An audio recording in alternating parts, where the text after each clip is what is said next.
Alors, bonjour et bienvenue à tous à la 3e émission de Dehors, le podcast de plein air et de randonnée plein-est. Nous sommes le 17 avril, 6h29. Je suis en compagnie de Marc-André Flamand. Bonjour Marc-André. Allô David. Le podcast où l'on sait où ce que ça commence, mais on ne sait pas où. Ça va se terminer où ça finit. Exactement. Parlant de pas savoir où on s'en va, les 2 premiers épisodes, on vous a parlé de Constantino. On a décidé de consacrer cette semaine une chronique qui va être récurrente. C'est la chronique des perdus. Donc, ouais, c'est ça. On y va avec les perdus. Premièrement, pour revenir sur Constantino, on n'a pas plus de nouvelles. Malheureusement. Je passe du temps sur Internet à le chercher. Dave m'a même installé le Deep Web sur mon laptop. Ouais, j'ai installé Tor, tout ça, pour qu'il puisse le tracker. Rien de concluant encore. On trouve rien pour Constantino. Écoutez, on fait une veille médiatique là-dessus, puis aussitôt qu'on a quelque chose, on va vous revenir là-dessus, mais on a trouvé un autre perdu. Pavel, mon chum Pavel. Pavel, un garçon dans la vingtaine de l'Estonie. Donc lui, ce qu'il faisait, il faisait du ski dans les Alpes en Italie. Donc j'imagine un beau voyage avec des amis. Ah, c'est sûr que c'est un beau voyage, un chanceux. Moi, je faisais du ski avant, puis ce que j'aimais aussi, c'était l'après-ski, parce que j'étais un skieur du dimanche. Qui n'aime pas l'après-ski? Un petit scotch, une petite bière. Pavel, lui, il était rendu à Cervinia, en Italie, dans le bas des Alpes, puis il y avait une grosse journée de ski, une grosse journée de labeur. Pas pire. Donc, il s'est mis à boire beaucoup. On n'a pas les quantités dans l'article, mais j'imagine que c'était une quantité considérable. Il brossait. Ouais, une bonne brosse. Là, il s'est dit, je pense qu'il est temps que j'aille me coucher. Il est sorti du bar, puis a emprunté une rue enneigée. Une rue enneigée qui avait une petite inclinaison dedans, d'ailleurs. Donc lui, il était dans la rue enneigée, puis il se posait pas de questions. Il s'en allait, j'ai dit chez lui, dans sa chambre d'hôtel ou son chalet, peu importe ce qu'il y avait loin. Ouais. Là, il a pris une rue qui est décrite comme étant steep, donc abrupt, à pic. Pic en bon français. Il a continué là-dessus, puis à un moment donné, il s'est rendu compte qu'il allait pas se rendre à son auberge, son chalet, peu importe. Mais il a vu une bâtisse à l'horizon, l'igloo, un bar. Oh, ouais. Là, lui, il est encore sur le party, lui, là. Malgré qu'il était chaud, il devait commencer à faire fret parce que ce bar-là, je vous le rappelle, je vous l'annonce, il était à 2400 mètres d'altitude. Donc, il était parti une pas pire randonnée, là, ça brosse. Donc, armé de seulement sa clé d'hôtel, qui est une petite carte de plastique, il a réussi à rentrer dans le bar. Oh, un MacGyver. Ouais, c'est ça. Il est rentré dans le bar, puis évidemment, c'est un bar en haut des pistes, il était fermé à cette heure-là. Puis ce qu'il a fait, en fait... Les fûts étaient-ils fonctionnels? Ce qui est arrivé, non, il a pas bouché dans le fût. Il s'est couché. Le staff, le lendemain matin, l'ont retrouvé encore sous, avec 2 bouteilles d'eau vide qu'il avait pris dans le minibar là-bas. OK. Puis, il a passed out, donc il s'est endormi sur un banc, puis il avait pris des coussins un peu partout, puis il s'était fait comme un petit nid dans le bar. Donc ça, c'est Pavel. Un petit nid douillet. Ouais. Le nid à Pavel. Donc, les gens avec lui l'avaient déclaré comme perdu. Il est disparu, il le trouvait pas. Perdu. Ouais, c'est ça, pour la chronique. Les pompiers, la police puis des drones parcouraient la montagne pour le retrouver. OK.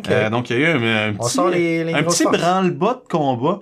Le propriétaire du Igloo Bar, Alessandro Zavataro, a dit qu'il faisait pas si fret. Qu'il aurait pas dû rentrer. Puis la police, eux, ont dit par contre qu'il y aurait pas de charge criminelle retenue contre lui, mais il a reçu une amende. Donc on sait une chance, parce que Pavel, c'est un bon gars. C'est un bon gars, Pavel. Ça a l'air, en tout cas, c'est un gars qui est bien le fun, un gars de party. Fait que, donc, prochaine fois que vous sortez dans un bar, faites attention.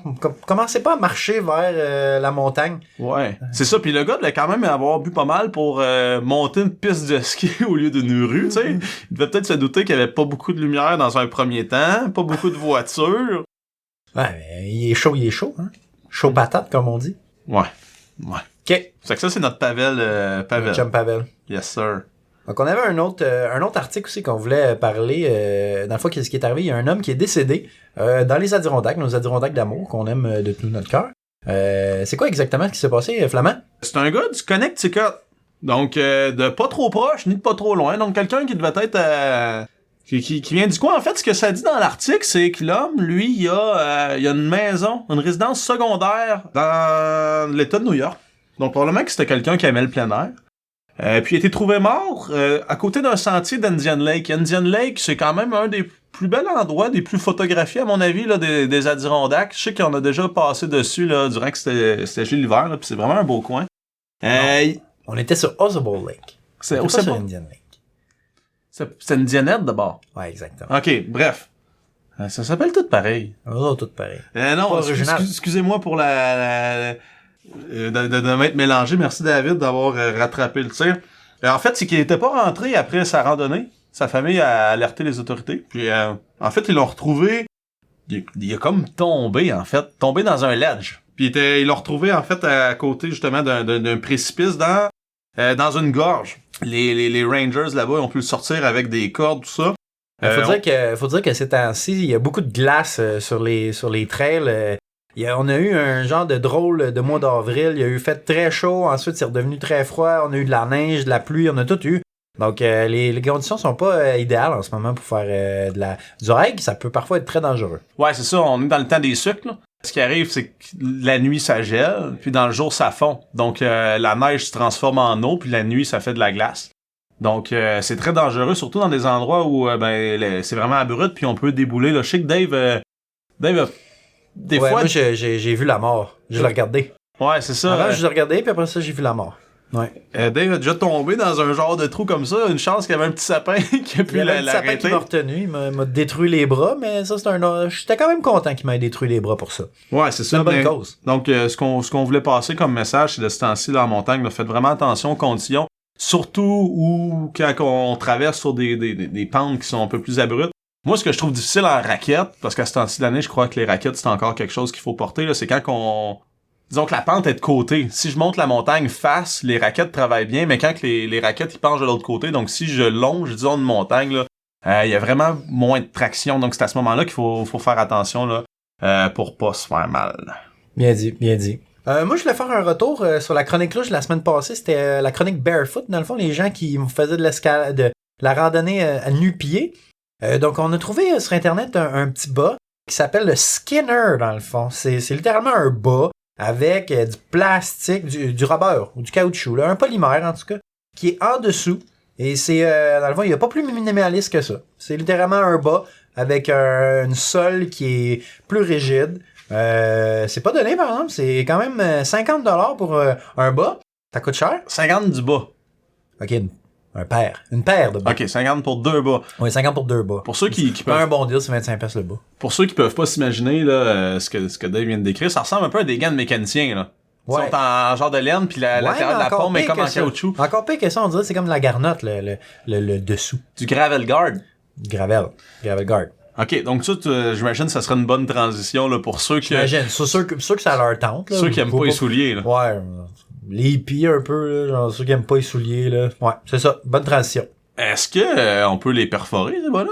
Attends, tu piles sur une roche, tu peux-tu te fendre le pied pareil? Je sais pas, ça dit que non. Ça dit que c'est fait solide. Et c'est bulletproof. Wow! On l'essayera peut-être un jour, qui sait. Donc, prochaine chronique qu'on voulait parler, c'était les types de trail.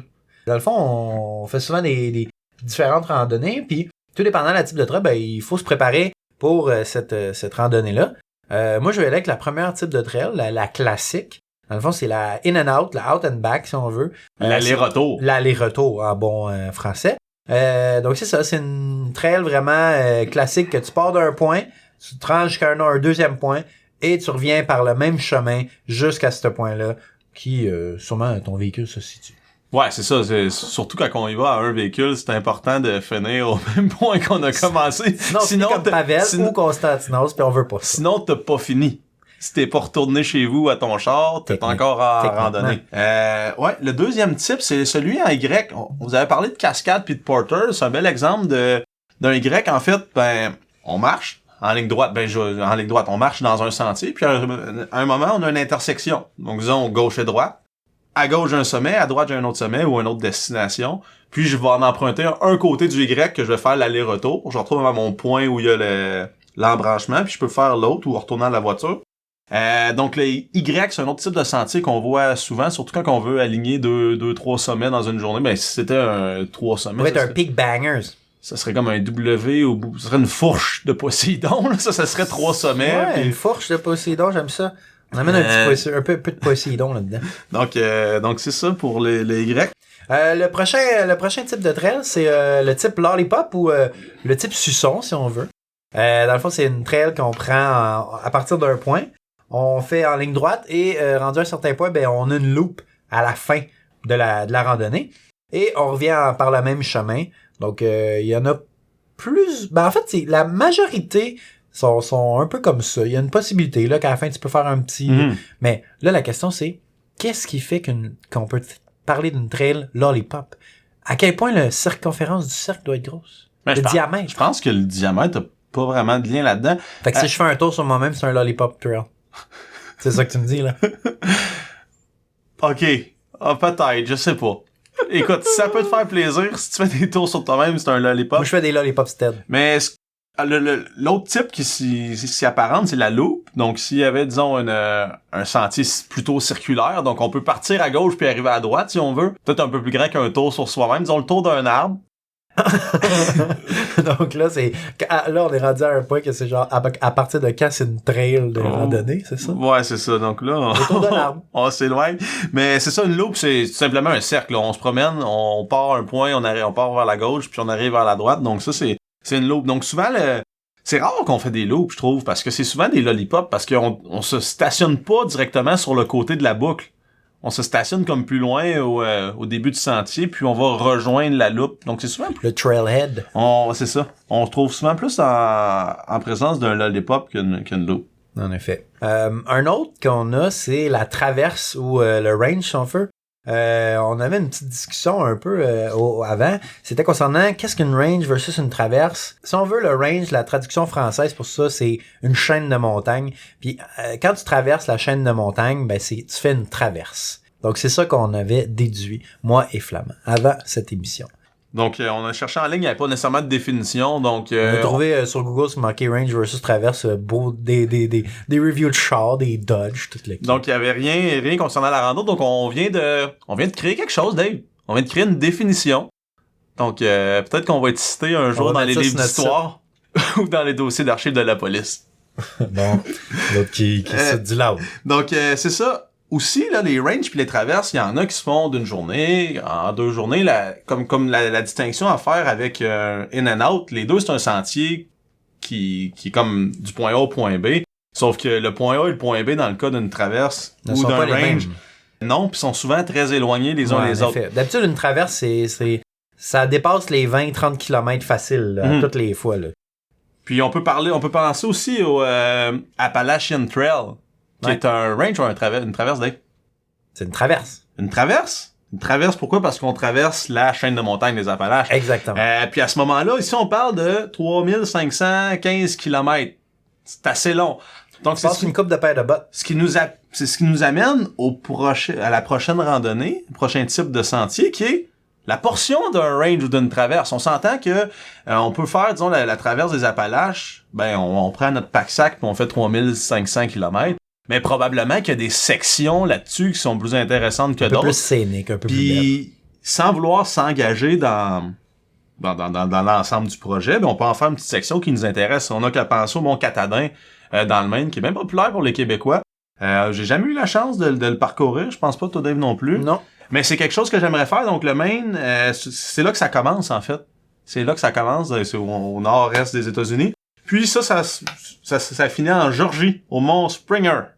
Donc, 3500 km loin. Donc, comme on disait, souvent, ça peut être une section de ski un petit peu plus grand. Ouais. Donc, c'est sûr que quand tu fais ça, il te faut beaucoup de préparation. Mm-hmm. Mettons que tu fais une traverse, il te faut 2 véhicules, vu que c'est pas le même point de départ. Donc, faut comme tu t'organises avec ton ami ou quoi que ce soit, qu'il y ait quelqu'un qui va porter un véhicule de l'autre côté, que tu y es avec lui ou que tu le ramènes, ou ce que tu pourrais faire même, c'est il y en a un qui se parque, vous allez chacun aux extrémités de la trail, vous faites la trail, rendu dans le milieu, vous tapez dans la main comme à la lutte, échangez les clés, puis après ça, vous retournez de chaque côté. Puis vous revenez avec le char de l'autre. Ouais. C'est une bonne idée. Nous autres, cet été, on a prévu faire le Great Range. Oui. Dans les Adirondacks. Ouais. Je pense que moi j'ai pas envie de faire l'ensemble du trajet seul avec une petite rencontre au milieu pour se taper dans la main. Je pense que notre stratégie... un petit riz. Ouais, notre stratégie, ça va être... Je pense qu'on va aller, le matin, très tôt, aller porter une voiture à une extrémité. Puis après ça, aller à l'autre ensemble, puis parcourir le sentier. Sauf que des fois, ça s'applique pas partout parce qu'il y a des ranges qui, à pied, ça peut prendre, disons, 30 km, mais qu'en voiture, ça peut en prendre beaucoup plus. Ouais, parce que tu dois passer à travers tous les petits chemins, à travers de la montagne, puis tout ça. Puis des fois, il n'y a pas nécessairement de route qui est assez directe. Donc, ça prend nécessairement plus de planification pour ce qui est des ranges puis des traverses. C'est ça la difficulté un peu là-dedans. Puis souvent, quand on parlait de celle des Appalaches qui prend 3500 km, ça prend une planification de nourriture parce que tu peux pas tout traîner de la nourriture pour l'ensemble du sentier tout le temps. Donc, parfois, il va falloir sortir pour avoir des ravitaillements ou des auberges. Donc, Parlant de nourriture, t'as-tu mangé ton hummus en poudre? j'ai pas encore goûté à mon hummus en poudre, mais j'ai fait l'acquisition d'un petit brûleur. Donc, je vais pouvoir manger de l'hummus chaud en poudre à ma prochaine sortie. Je vais goûter à ça. Chaud? Ouais, ça va être comme des pois chiches chauds. Mais pourquoi? Je sais Pourquoi pas. tu veux manger de l'hummus chaud? En tout cas, on en reparle. À suivre. Amateurs d'humus chaud, contactez-nous. Dites-nous les pour et les contre. Moi, je ne vois que du contre pour l'instant. Non, moi, ça va. Je suis curieux. Autre chose aussi, que dans tout ce qui est circulaire, in and out, faut faire attention quand on planifie parce que, en fait, c'est au niveau de la distance. Par exemple, au Québec, on a la référence pour les randonnées aux États-Unis, puis au Québec, c'est Alexite. Donc là-dessus, on a une banque de données qui nous explique un peu c'est quoi les sommets, c'est quoi les sentiers, comment qu'on peut y aller, comment qu'on les accède, la fiche technique.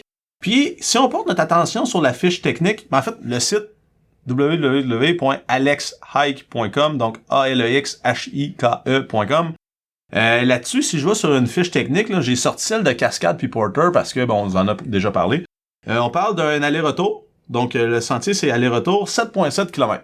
Donc, si je lis aller-retour 7,7 km, est-ce que c'est 7,7 aller, 7,7 revenir, donc 15,4, ou c'est 7,7 l'aller-retour, donc la moitié?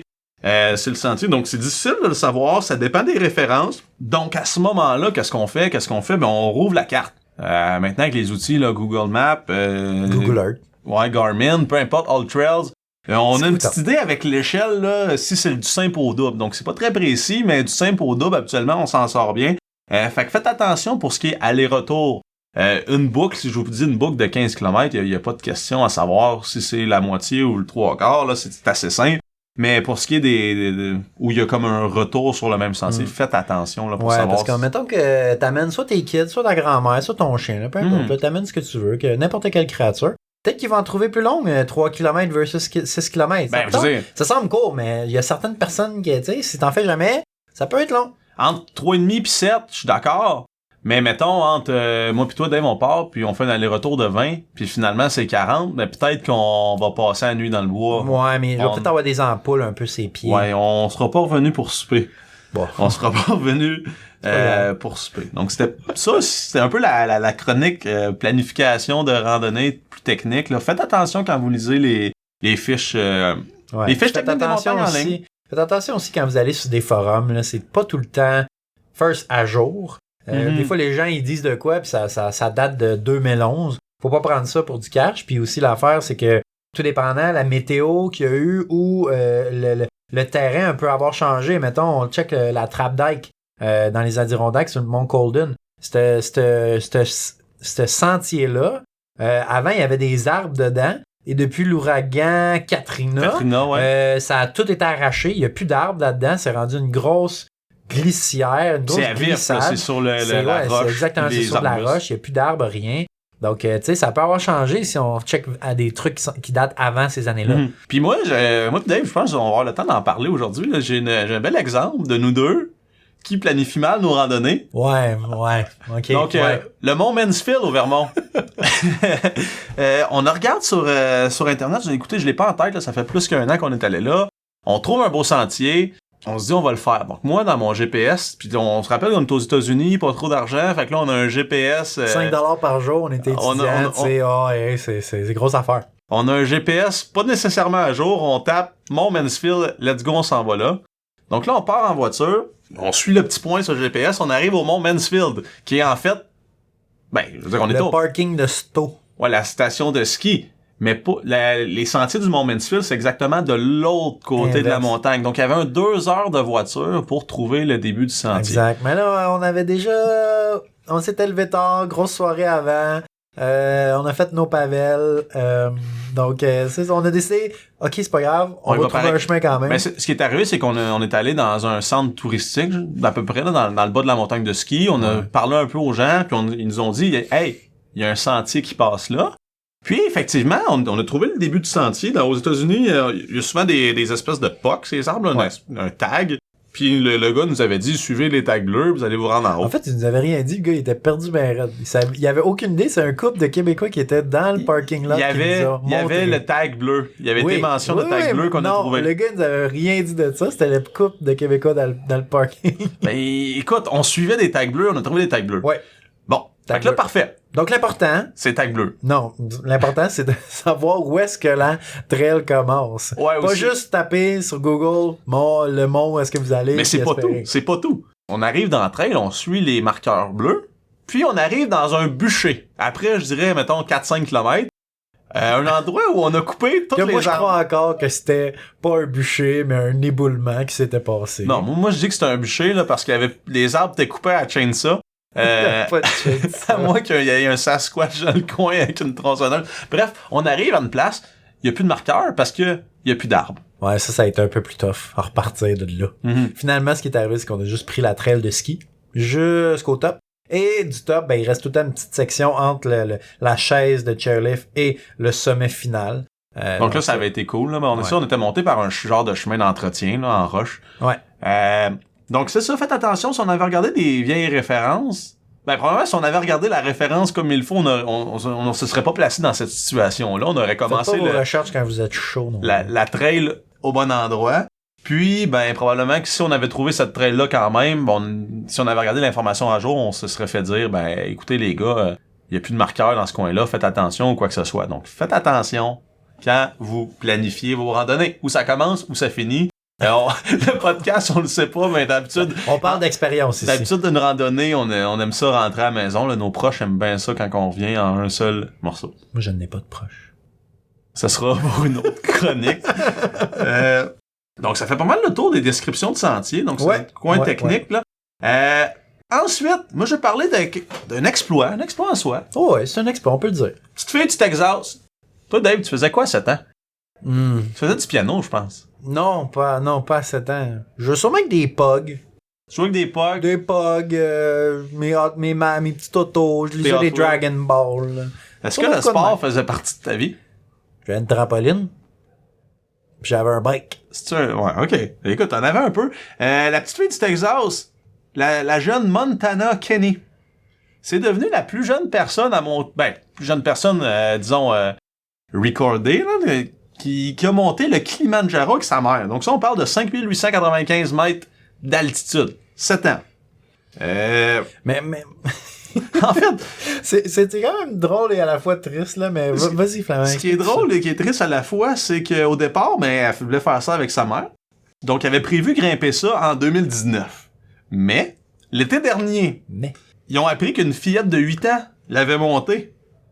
Donc, ils ont décidé de devancer leur périple d'1 an pour avoir le record. Ouais. Ben, alors, je veux dire...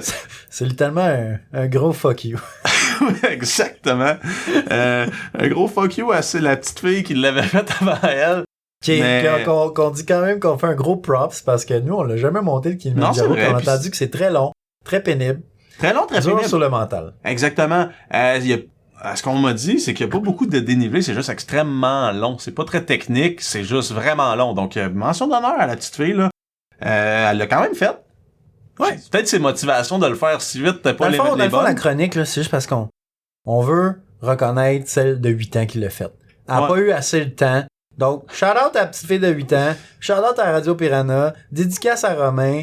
C'est ça qu'on fait. OK, c'est bon. Donc, c'est ça. Donc, ils ont même pas mis le nom de la petite fille de 8 ans dans l'article. Tu vois, si vite oublié, si vite dans l'ombre. Personne qui connaissait cette petite personne-là, mettez-la. Petite personne, oui, ok. Mettez-la en contact avec nous. On va faire une entrevue avec elle. Son heure de gloire. Oui. Même si elle est anglophone, on peut y parler. We do speak English. Donc, on n'a pas peur de l'international. Fait que peu importe d'où elle vient, Afrique, Canada, États-Unis, puis même si c'est quelqu'un d'autre, on trouvera un interprète, puis on veut y parler. Call-moi. On veut y parler, puis on va lui donner son heure de gloire, là. La petite fille actuellement là, qui a le record, premièrement, elle a un compte Instagram qui est vérifié, un petit crochet bleu, donc c'est bon, déjà une vedette. ok. Cependant, elle a juste 4100 likes, mention j'aime, Des followers ou des likes? des likes sur sa photo, ce qui est pas beaucoup en fait, pour un exploit si grand. Ben, je veux dire, moi, j'ai 16 likes sur mes photos. Ouais, mais mettons, il y a des guédailles en bikini qui en ont bien plus que ça pis qui ont rien fait de si grand, là. Ouais. Ça, c'est un autre débat, ça. Un autre débat. Donc, c'est ça pour la petite Montana du Texas. Ouais. OK, on voulait parler à un autre point aussi. Dans le fond, National Geographic vont publier un livre qui se prénomme Un parcours photographique au cours de cette province unique du Canada, le Québec. C'est un livre qui a été en fait pris en photo. C'est un livre de photos. Ça a été pris par Mathieu Dupuis. Ça va sortir le 1er mai. Ça va être disponible sur Amazon, au Costco, au Club Price pour les Québécois. Les plus vieux. Pour les plus vieux. Et aussi dans toutes les bonnes librairies du Québec. Dans le fond, c'est un gros livre avec plein de magnifiques photos du Québec. Moi, je pense que je vais l'acheter. Ça m'intéresse. Puis C'est 40$. Hein? C'est 40$, exactement. Ouais, tu l'achèteras puis tu m'en... Mets ça dans ta bibliothèque, ça va être incroyable. Tu me le prêteras. Le monde arrive, tu mets ça. Moi, je lis National Geographic. Mm-hmm. C'est une bonne chose, je pense. Donc, puis aussi, il y aura pas juste des photos, là. C'est principalement des photos, des petits articles. On va savoir c'est où. Ça va peut-être nous inspirer. Justement, cette semaine, j'ai lu un article là, qui présentait les 10 plus belles randos au Québec. Puis moi puis Dave, on s'est rendu compte que... On n'a pas fait. On n'en a pas fait beaucoup. Donc, nul n'est prophète en son pays, qu'ils disent. Fait que je pense qu'on devrait s'engager ici, maintenant, là. On s'engage souvent à des affaires, nous autres. Là. Ouais, mais attention. C'est jamais live, là. Ça nous met un petit peu de pression. Je vais ressortir la liste, puis on va moins en faire une cet été. Une? Ah ouais, pas de problème. Une, Pas peur. Pas peur de la perdre. Parfait. Fait qu'on fera ça ensemble. Parfait. Fait que ça fait pas mal le tour pour nous cette semaine. Ouais. Donc, merci David, c'est toujours plaisant. J'espère que vous avez apprécié notre petite chronique technique, puis nos suivis des perdus. Oui, les perdus. Where is Constantinos? Suivez le hashtag sur Instagram. Faites trender ça. Ouais, je sais, si vous trouvez ça drôle, les perdus, nous autres aussi on trouve ça drôle, mais faites attention pour pas qu'on parle de vous dans notre chronique des perdus, parce que si vous êtes des perdus, on va le savoir et on va parler de vous autres. Fait que, exact. Donc, Clément, tu vas nous laisser avec une petite... Oui. Une petite quote, une petite quote. Alors, on n'a pas encore parlé beaucoup d'équipements, mais de nos jours, tu sais, les gens, tout ce qui sort est mieux qu'avant, plus léger qu'avant, mais il y avait un précurseur de ça. Si je te dis dessine-moi un mouton, tu me dis quoi? Saint-Antoine.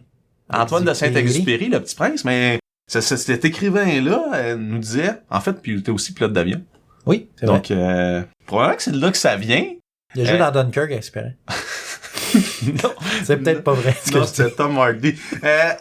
Il disait à l'époque, là, j'ai pas l'année malheureusement, pour voyager heureux, voyager léger.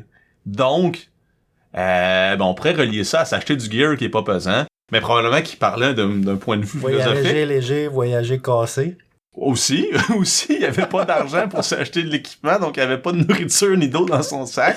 Je sais pas, en fait, il y a plusieurs interprétations, je vais vous laisser mijoter là-dessus jusqu'à la semaine prochaine, mais je répète, pour voyager heureux, voyager léger. Bonne semaine. Marc-André. À dehors. À dehors.